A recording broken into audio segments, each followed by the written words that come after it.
Hello বন্ধুরা, তো আমি যেটা দেখাচ্ছিলাম দেখো। তো তেলটা তো আমি কড়াটা বসিয়ে দিয়েছি। তেলটা তো দিয়ে দেবো, গরম হয়ে গেছে। কড়াটা গরম হয়ে গেলে তারপর তেল দেবে, নাহলে কিন্তু। তো আমি তেলটা দিয়ে দিলাম। আমি মাছগুলো একবারে তেলটা দিয়ে নিলাম। আমি মাছগুলো ভেজে ভেজে রাখবো, ঠিক আছে। অল্প অল্প মাছ এক একদিন এক একটা রেসিপি করব, সেটা তো আমি দেখাবো। তো আমি যেটা দিচ্ছিলাম একটু নুন দিয়ে নেবো, ঠিক আছে। নুন আর একটুখানি হলুদ দিয়ে দেবো এর মধ্যে, ঠিক আছে। তো আমি একটু হলুদও দিয়ে দেবো। হলুদ আর নুন আমি এটার মধ্যে দিয়ে দিলাম, ঠিক আছে। তো যেটা বলার ছিল, আমি এটা দিয়ে দিলাম কারণ এটা নুন আর হলুদ একটু দিয়ে দিলে মাছটা লাগবে না, এটাই। তো এটা ভালো মতন হয়ে যাক। তো হয়ে গেলে দেখো, এই লঙ্কা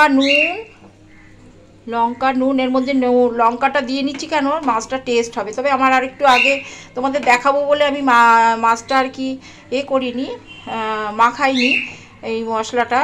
এখানে নুন হলুদ আর লঙ্কা আছে, গুঁড়ো লঙ্কা। তো আমি মাছগুলো সব একদিনে করব না, ঠিক আছে। তো মাছগুলো আমি ভেজে নেবো আস্তে আস্তে, দুটো করে দেবো, নাহলে না গায়ে আটকে যাবে।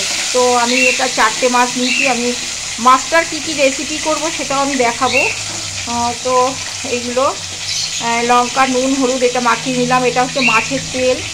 মাছের তেলটাও এটা মাখিয়ে রেখে দেবো এরকমভাবে, খুব সুন্দর থাকবে। এটাও আমি যখন করব, এটা দিয়ে আমি একটা সবজি করব।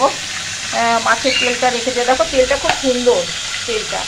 আর চিংড়ি মাছটা দিয়ে আমি আজকে ভাত আছে আমার, কিছু ভাত আছে ফ্রিজে, মানে আমার থেকে গেছিলো, সেটা দিয়ে আমি করব এটাকে। ভাতটাকে একটু পেঁয়াজ লঙ্কা দিয়ে আমি যখন করব তখন দেখাবো।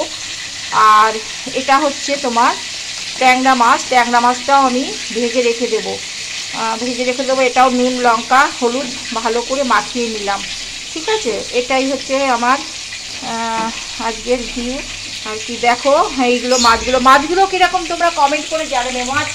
মাছ দেখাচ্ছি না কিন্তু মাছগুলো কীরকম আমি তো সবই শেয়ার করি তোমাদের সঙ্গে। তো তার জন্য আমি বলছি যে মাছগুলো কীরকম, সেই জন্যে আমি তোমাদের কিন্তু আমি করেছি মাছগুলো ভালো কিনা, মানে পছন্দ হয়েছে কিনা তোমাদের মাছগুলো, তার জন্য আমি করেছি। তো আর যেটা দেখো, মাছটা মোটামুটি আরেকটু হবে। হ্যাঁ, মাছ আমার 2 দিন ধরে না মাছটা হচ্ছে, বুঝেছো তো, আমি বুঝতে পারছি না। তো মাছটা দেখো লাল লাল করে ভেজে নেবো মাছটা। তো এখনও জানি না, উঠতে চাইছে না এটা, জানো তো। এটার অবস্থাটা একটু অন্যরকম। তো এটা হতে থাক।